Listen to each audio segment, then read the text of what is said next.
আসসালামু আলাইকুম সুপ্রিয় দর্শক, আরও একটি নতুন ভিডিওতে আপনাদের স্বাগতম।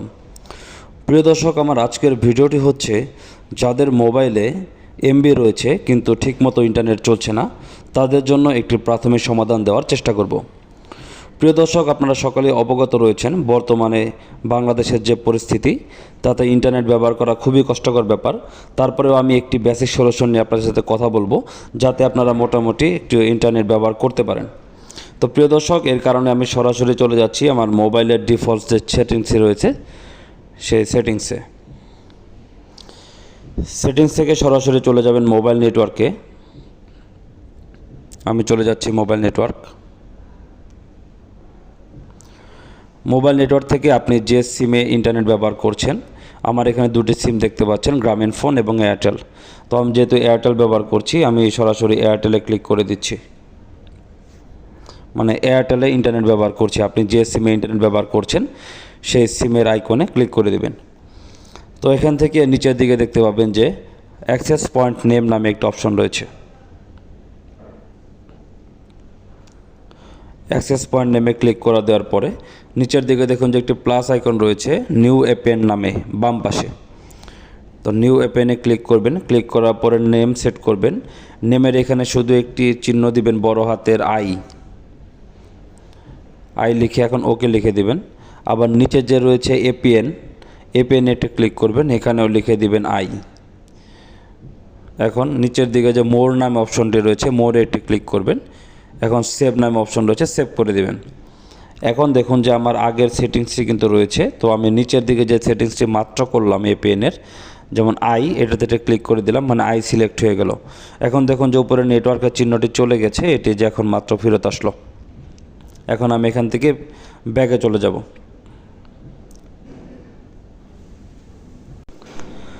দর্শক, এখন আমি আমার ফেসবুকে প্রবেশ করছি। যদি দেখেন যে না, ফেসবুকে মোটামুটি ভালো স্পিড পাচ্ছেন বা আগের তুলনায় আপনার ডাটা রেটিং কিন্তু আগের তুলনায় বাড়ার কথা, যদি দেখেন যে ভালো রেটিং পাচ্ছেন তাহলে তো ভালো। আর যদি দেখেন যে না, আপনি আরও একটু মানে স্পিড পাচ্ছেন না, তাহলে আপনাকে কষ্ট করে একটু গুগল প্লে স্টোরে প্রবেশ করতে হবে। আমি প্লে স্টোরে চলে যাচ্ছি। প্লে স্টোর থেকে আপনি লিখবেন হচ্ছে 1.1.1 ভিপিএন। এই যে নিচের দিকে যে ভিপিএনটি রয়েছে, আমি আইকনটি দেখিয়ে দিচ্ছি। এই আইকনের যে ভিপিএনটি রয়েছে, এই ভিপিএনটি আপনারা ডাউনলোড করবেন। আমি অলরেডি ডাউনলোড করে রেখেছি। এখন এখান থেকে আপনি হচ্ছে ওপেনে ক্লিক করবেন। আমি ওপেনে ক্লিক করে দিচ্ছি। এখন দেখুন যে এই কানেক্টিং যে অপশনটি রয়েছে, এই কানেক্টিং অপশনে ক্লিক করে দিবেন। এটি কানেক্ট হয়ে যাবে, একটু সময় নেবে দর্শক, ধৈর্য সহকারে এটা অপেক্ষা করবেন। চেকিং কানেকশন লেখা আছে, কিছুক্ষণ সময় অপেক্ষা করবে, একটু লোড নিতে পারে,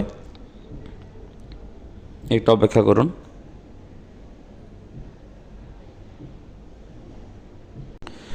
প্রিয় দর্শক, আমার ভিপিএনটি কিন্তু কানেক্টেড হয়ে গেছে। দেখুন, এখন আমি ফেসবুকে প্রবেশ করব। উপরের দিকে যে আমার ডাটা রেটিংটা দেখতে পাচ্ছেন, এই যে উপরে বাম উপরের দিকে যে ডাটা রেটিং দেখাচ্ছে,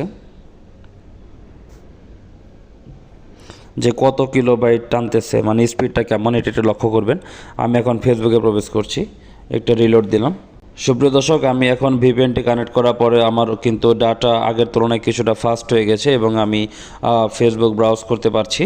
তো দর্শক, এইভাবে এছাড়াও আপনি এখন গুগল থেকে যাই ব্রাউজ করুন না কেন, আমি আশা করি পূর্বের তুলনায় আপনি একটু হলেও বেশি নেট স্পিড পাবেন বলে আমি আশা করছি।